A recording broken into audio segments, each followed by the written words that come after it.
Breaking news on this weekly edition of Best Way to Smoke. Don't forget, this is sponsored by Cali Gar. So don't smoke, spit. That's right. Tap into the glue guard. No Now, drip breaking lip. news. This is breaking. How marijuana impacts pain, sleep, anxiety, and more. Wait, hold on. And it's brought to you by who? Surfbo Jr. Big J. I thought he was going to miss that. That's why I kept saying it's breaking news. All right, now look though. How marijuana impacts pain, sleep, anxiety, and more, according to the latest science. Areas in which marijuana has been shown to help include seizure disorder, muscle spasms, chronic pain, and sleep, but only for certain people, the study found. Cannabinoid, CBD, is beneficial for epilepsy, and cannabis-based medicines can improve spasticity in people with multiple sclerosis, pain, and chronic pain conditions, and sleep in persons suffering from cancer. Those suffering from epilepsy, multiple sclerosis, or chronic pain should seek medical advice and not self-treat symptoms with cannabis, given that it can be associated with adverse events as any substance or medication that is commonly prescribed.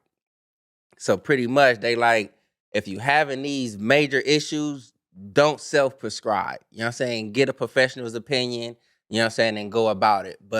And as you go ahead and do that, pay attention to your body. So when you do talk to the doctor, you can properly let them know what's popping so they can properly diagnose you. That's a fact. Pay attention. Moving on. New York promised to help people with weed convictions open dispensaries. Instead, they're stuck in a legal nightmare. After Jeremy Rivera was awarded a cannabis dispensary license in April, he depleted his entire savings account and invested more than $150,000 into opening a shop in Queens. The opportunity appeared too good to pass up. New York is poised to become one of the largest cannabis markets in the world after the state legalized the drug in 2021. The medicine in 2021. That's right. New York City alone is expected to generate nearly $1 billion in legal cannabis sales by 2027. And entrepreneurs like Rivera, who has 3 felony drug convictions, were offered first dibs on the fledgling market. But that seemingly extraordinary opportunity has since turned into a nightmare for Rivera and more than 450 other people awarded dispensary licenses. It's deep. Thanks to a lawsuit over the state's botched implementation of its cannabis law, the dispensary Rivera poured his life savings into, Turk Bros, is sitting empty, and it's impossible to say when it might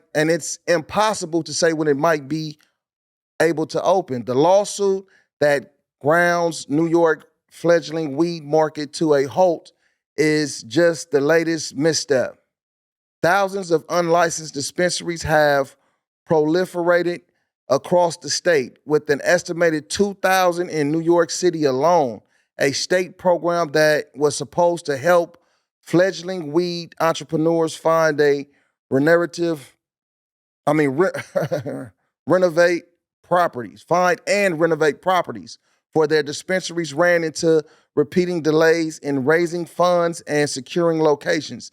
So look, man, it's just I wanted to get through all of that though, because, it's a lot of the good things that's highlighted and stuff though, man, but it's still people that's trying to get into this industry that's having a hard time though. So, just pay attention. U.S. health officials urge moving pot to lower risk tier. The Department of Health and Human Services is formally recommending that the Drug Enforcement Agency ease government restrictions on marijuana, which remains illegal at the federal level, even though 40 states allow its use in some form. The move comes 11 months after President Joe Biden ordered the top health agency to conduct a review of the drug medication. The recommendation is to move marijuana from what's known as a Schedule 1 drug to a Schedule 3 under the Controlled Substance Act. In the eyes of the DEA, Cannabis is the same category as other Schedule 1 drugs like heroin and LSD, meaning it's considered to have a high potential for abuse and no accepted medical A use. bullshit. Bullshit. A spokesman for HHS said it has expeditiously responded to the directive and providing its recommendation to the DEA on Tuesday. If the DEA were to reschedule cannabis to a Schedule 3, it would most notably remain an IRS code intended to prevent drug dealers from claiming tax deductions for business expenses. That alone could save the marijuana industry hundreds of millions of dollars a year. Small business owners who spoke to NBC News said the inability to deduct what would otherwise be ordinary business expenses is their single biggest financial burden. Now that HHS has made its recommendation, all eyes are on the DEA, which has the ultimate authority on rescheduling substances. So that's like, you can look at that as like a step forward, I guess. It's at least they're going to take it a tier down, because you take a tier down, well, 2 tiers down, as they saying, we have a little bit more leeway. Possibly.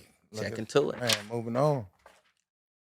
Missouri announces lottery results for micro business cannabis licenses. The state began the process of dueling out small-scale cannabis business licenses on Monday, announcing the winners of a lottery determining who gets to participate in Missouri's micro business program. 6 winners were selected in each of Missouri's 8 congressional districts. Of the 6 in each district, 2 will be micro business dispensaries and 4 will be micro business wholesale facilities, where the owners can grow up to 250 plants. In total, 1,625 people applied during the application period, July 27 to August 10th. The congressional district with the most applicants at 251 was the 4th district, which includes the central western portion of the state. The one with the least was the 1st district, which includes the city of St. Louis, with 143 applicants. In the St. Louis district, most of the applicants were for the dispensary licenses at 122, and 21 were for wholesale licenses.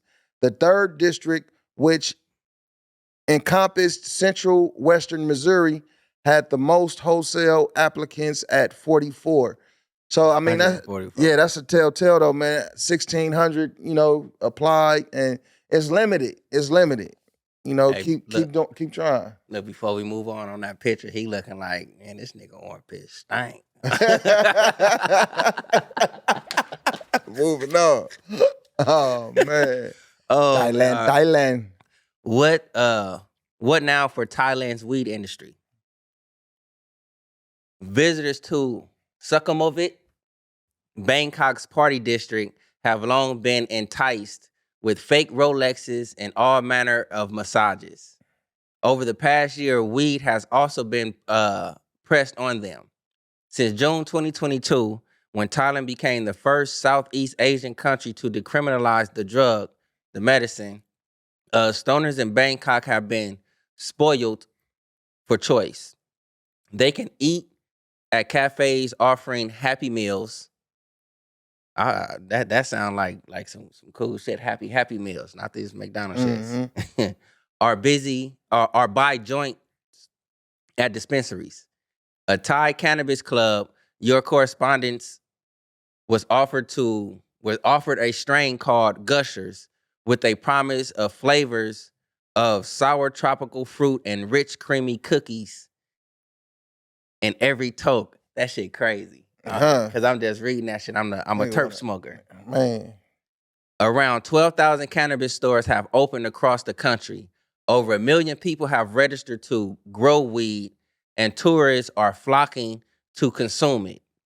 The industry have annual revenues of around 800 million by the end of 2022 and is forecast to grow 12-fold by 2030.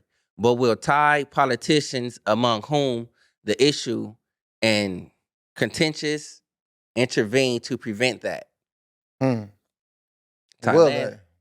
man, Thailand got them terps for you. They got it cracking, man. That's your weekly news with Serpo Jr. Big J. The best way. Yay, yay.